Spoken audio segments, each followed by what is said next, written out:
Ei, gente, boa noite a todas, todos e todes. Eu sou a Clarissa Sapori, eu falo aqui de Brasília e eu vou apresentar para vocês o trabalho que eu desenvolvi no mestrado, que eu defendi em agosto do ano passado. Na verdade, o meu trabalho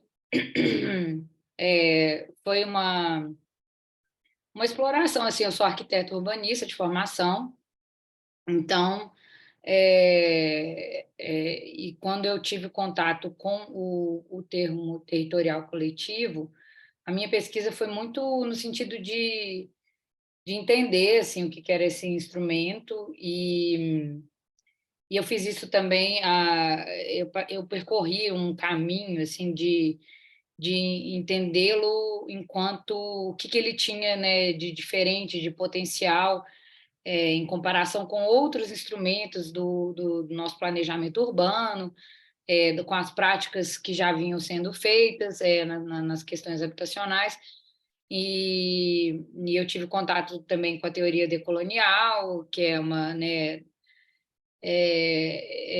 então eu fiz uma leitura do instrumento sob essa perspectiva, e depois eu fiz uma análise de como ele se aplicaria no Distrito Federal.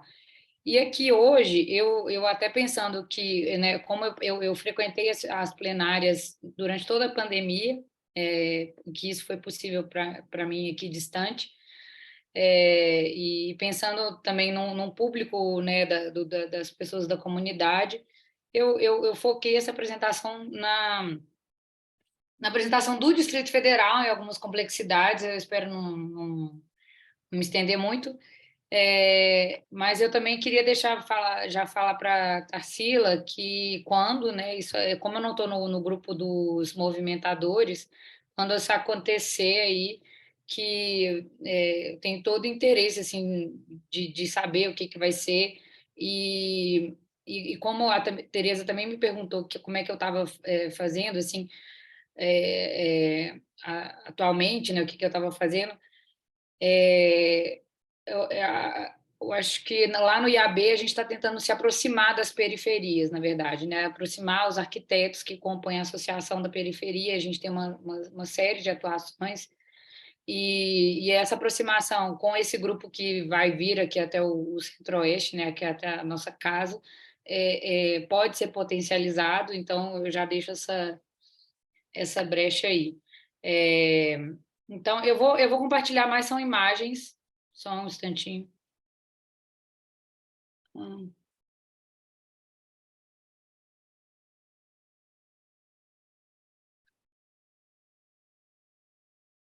hum.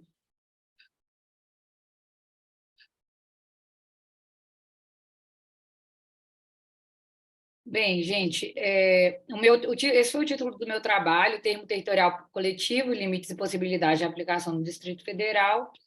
E aqui eu mostro aqui onde é que a gente está, no contexto aqui do Brasil. Esse aqui é o território do Distrito Federal, que tem cerca de 5.700 quilômetros quadrados, é um território, né, bem pequeno. E aqui eu faço uma apresentação aqui do nosso local, que essas são as principais imagens que a gente tem quando a gente fala de Brasília, né? É a capital federal, o lugar do plano piloto de Lúcio Costa, o plano que trouxe a capital brasileira do Rio para o centro do país.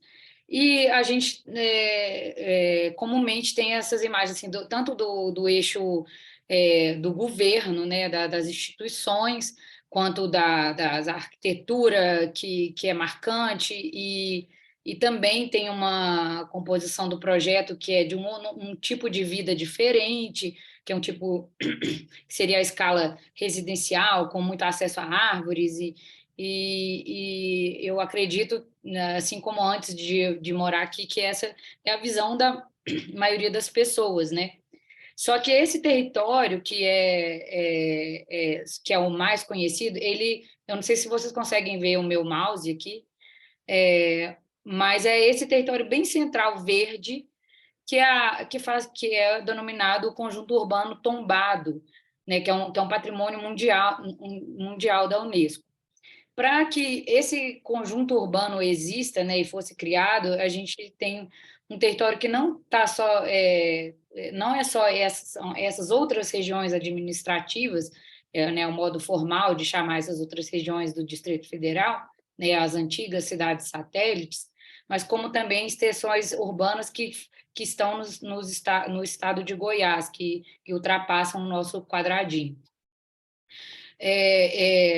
Esse aqui é o plano original do Lúcio Costa, que é um desenho né, a ideia da capital surgiu desse desenho aqui, né, com esses quadradinhos que seriam os lugares de habitação, o eixo central que seria o eixo monumental. E é isso que eu trago aqui nessa imagem, só uma imagem do que é esse plano de Brasília.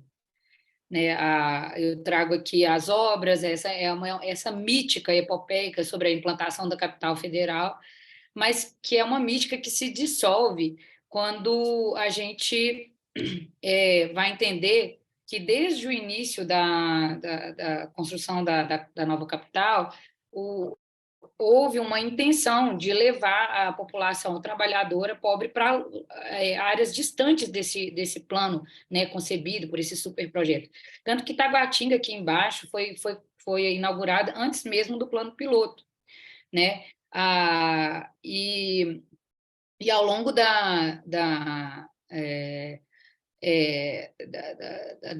do desenvolvimento urbano, né, foram criadas outras cidades para receber os trabalhadores pelo próprio governo do governo do Distrito Federal, né, tendo o exemplo de Sobradinho, que fica ao norte do plano, Guará, que fica ao sul, e a Ceilândia, né, que junto com Taguatinga hoje acumula a maior parte da população distrital. Ceilândia, que é a sigla, esse nome vem da sigla SEI, que é Campanha de Erradicação de Invasões. Cerca de 120 mil pessoas foram tiradas, né, expulsas do plano piloto, para, né, como a exemplo aqui da Vila IAPI, que era que ficava aqui dentro do plano, e foram colocados lá na Ceilândia. Essa foto aqui em cima mostra o local de assentamento, né, locais que, a princípio, não tinha nenhuma infraestrutura urbana. Eu preciso falar que desse território aqui do Distrito Federal, todo ele foi desapropriado para a criação, né, dessa nova capital. Então, mesmo que hajam disputas até hoje sobre alguns casos de posse e tudo mais, a maior parte do território é toda pública. E ainda mais de 50% do território ainda é público aqui no Distrito Federal. Só que né, na minha pesquisa, assim, e que já fica evidente, assim, que o governo, mesmo sendo o proprietário da maior parte de terras, e até 92 ele foi o exclusivo parcelador da terra aqui, ou seja, passou 32 anos de existência formal do Distrito Federal, até que particulares pudessem parcelar a terra. Isso fez com que o Estado tivesse o monopólio, né, da terra, mas ele nunca deu respostas que chegassem perto da demanda, da chegada das pessoas, né, do processo de urbanização que todo o Brasil vivia durante todo esse tempo. A título de ilustração, eu falo aqui que, segundo os dados da Companhia de Desenvolvimento aqui do DF, entre 63 e 2005, né, sem distinção de faixa de renda, o GDF produziu cerca de 4.600 apartamentos, 74.400 casas e distribuiu 75.300 lotes. Isso dá cerca de 154 mil unidades para uma população que aqui eu mostro que cresceu vertiginosamente, né? Aqui eu mostro o crescimento por décadas. Na década de 70 para 60 aumentaram 400 mil pessoas. De 70 para 80, a população mais que dobrou. Então, essa resposta era irrisória, né, perto do que a gente, do que o território demandava, e não só para classes sociais, a classe pobre, todo tipo de solução residencial e todo tipo de invasão aconteceu e ainda acontece aqui no Distrito Federal. Aqui eu trago esse mapa só para mostrar para vocês que essa área aqui delimitada em azul é o plano projetado, né, criado pela nova capital, e as cores verdes cada vez mais escuras são as ocupações mais antigas. E quanto mais quentes as cores vão ficando mais amarelas, mais laranjas, são ocupações mais recentes. Mas a gente pode ver aqui que desde o início tem aqui à esquerda, aqui, ó, ocupação, esse aqui Taguatinga e Ceilândia, aqui bem à esquerda, né, lugares completamente distantes, mais de 30 quilômetros distantes ali da Praça dos Três Poderes, para as pessoas morarem, enquanto isso aqui era tudo vazio.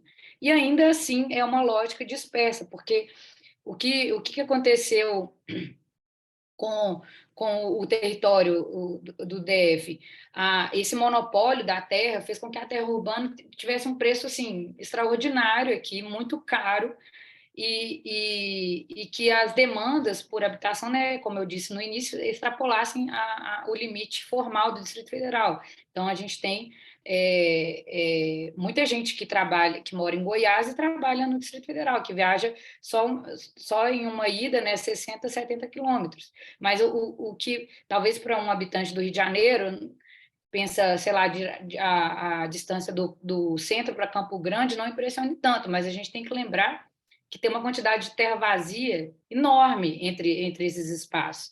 Então, esse é o panorama do Distrito Federal que eu trago aqui. Aqui eu trago, a gente tem, só para também, a título ilustrativo, Sol Nascente, que é essa figura maior no canto inferior esquerdo, é uma favela que ultrapassou em tamanho a Rocinha, e ela fica a cerca de 40 ou 50 quilômetros do plano piloto. Dois E minutinhos, Clarissa.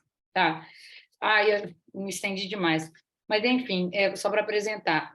Eu sei que eu fiz a apresentação é, a leitura do termo territorial coletivo aqui, analisando o que tinha de mais recente na política urbana aqui, fazendo um levantamento, em especial a revisão do Plano Distrital de Habitação de Interesse Social, que foi um plano elaborado com um processo participativo bem interessante. Não vou falar que é um processo perfeito, mas que teve reuniões durante mais de 2 anos e se consolidou no fim de 2021 um documento fechado que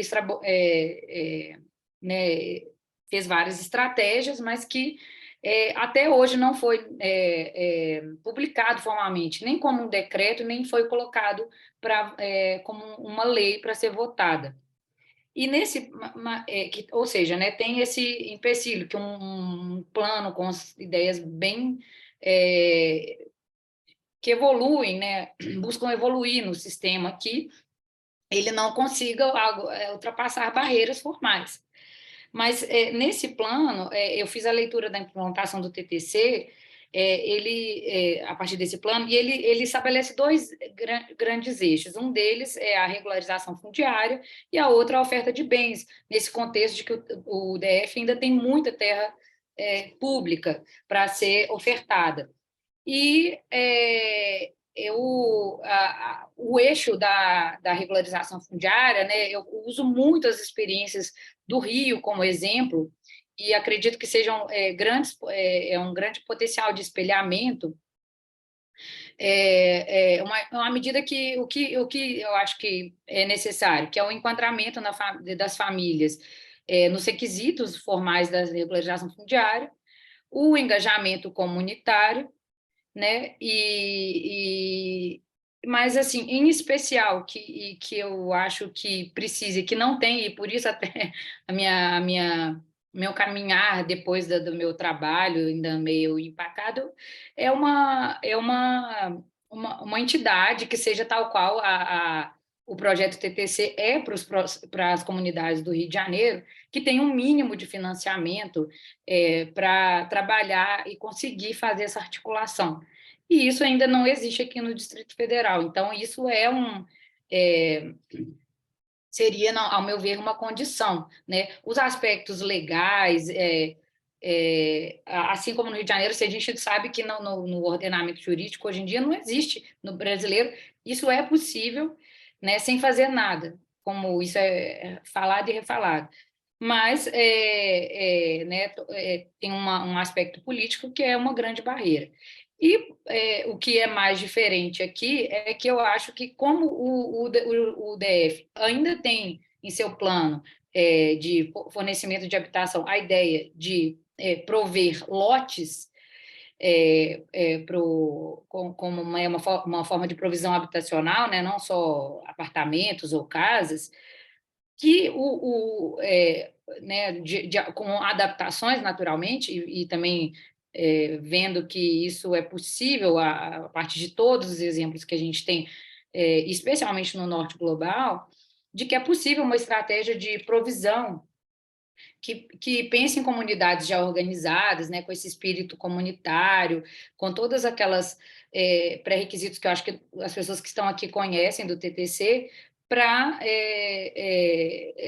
juntando esses requisitos com essa intencionalidade do governo, que seria possível fazer uma estratégia, né, que priorizasse ou que tivesse alguns benefícios para esses grupos organizados terem acesso à terra e poderem fazer sua autogestão. Em resumo, eu identifico que, diferente, por exemplo, do que a gente vê no Rio, que teria essa possibilidade extra aqui no Distrito Federal de fazer essa aplicação do TTC. E, por último, só para finalizar, eu acho que a partir do momento que a gente tem outras experiências, e eu faço muitos votos de que as coisas caminham aí no Rio também, que eu acho que isso fortalece, né, o exemplo e a força para que o modelo se expanda. Desculpa o passar do tempo aí, e é isso, gente. Nada, Clarice, muito obrigado. Nossa, Cláudio, a pergunta, assim como o Pedro falou, suas indagações são indagações que eu faço assim desde sempre também. E curioso, assim, eu tinha tanta coisa para falar, na verdade. Quando um caminho assim que me fez entender assim melhor por que que a gente vive nessa contradição, né, de a gente, que eu quero dizer assim, a gente ver valores em coisas que fogem ao capitalismo, mas a gente está preso nele, né? Assim, né? E eu entendi como é que na história do mundo, assim, isso foi sendo imposto a gente, né? E isso veio lá desde que aqui no Brasil foi desde que os portugueses chegaram aqui e foram colocando o modo de vida deles da Europa na gente, e isso foi feito em nome da supressão, né, do genocídio dos povos indígenas, né, que eles sim, tinham outras relações comunitárias com a terra, e os que resistem ainda têm, e eu acho que em cada lugar do mundo, né, a gente ainda encontra essas pessoas, mas que de alguma forma também de alguma forma, elas estão dentro, mas também tem muitas, por exemplo, os territórios indígenas, a questão da propriedade da terra está fora do nosso sistema, né, exatamente, mas ainda assim sofre ameaças. Então, e o capitalismo tem disso, né, de que a gente sempre quer mais. A gente nunca, assim, se a gente não tiver mais e mais, se a gente tem eu acho que as pessoas que se movem e se comovem com uma luta por si mesmas, né, ou por outras coisas, né, a gente não consegue enxergar, falar assim, não, parece que tá bom.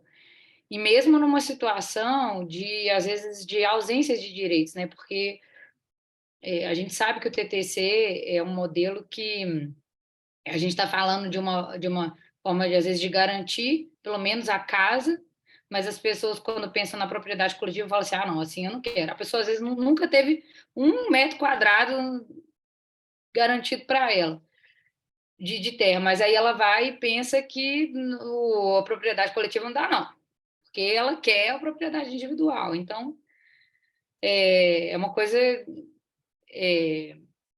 né? Ao mesmo tempo, mesmo que a pessoa tenha toda a consciência, eu acho que isso também vai, que eu acho que às vezes a gente pode desmobilizar, é porque eu acho que a gente sente cansar, às vezes as pessoas só podem simplesmente se cansar. Pode chegar um ponto da vida que ela fala assim, nossa, eu lutei tanto e eu quero viver outras coisas na minha vida. A luta já me trouxe muito, às vezes eu fico pensando nisso, sabe? E já me trouxe muito, trouxe inclusive a gente, acho que a gente ganha, que é isso que não se mede, né? Afetividade e sentido para um tanto de coisa, mas às vezes as pessoas se cansam. Então, às vezes ela aí no conjunto Esperança, né? Não sei se você pode imaginar algum exemplo assim. Então, é, o que às vezes me acalma, não acalmando, é que em qualquer tipo de forma de vida a gente vai ter problema, né? No dia que a gente fechar o olho e não abrir mais, a gente vai continuar cheio de questões na nossa cabeça, seja ela se você vendeu ou não, o que você fez da sua vida financeira ou não, a grande maioria das pessoas vai estar lutando de alguma forma, ou para continuar aquilo, ou para retomar o que perdeu porque não quis ir para, né, pelo caminho coletivo. Eu não sei se eu estou sendo muito clara, mas o que eu tiro assim né, nesse estudo todo, assim, para eu chegar nessa coisa assim lá aqui de Brasília, foi que assim eu só sei que o engajamento realmente sem o engajamento, sem essa união, assim, não tem jeito, mas à medida também que a gente vive num mundo que a gente está disputando narrativas o tempo inteiro com pessoas, né, que a ultradireita e tudo que é individualista e tal ganha muito mais acessa muito mais a todos do que, né, as ideias de comunitarismo e tudo mais. A luta é eterna. Obrigado, Clarissa.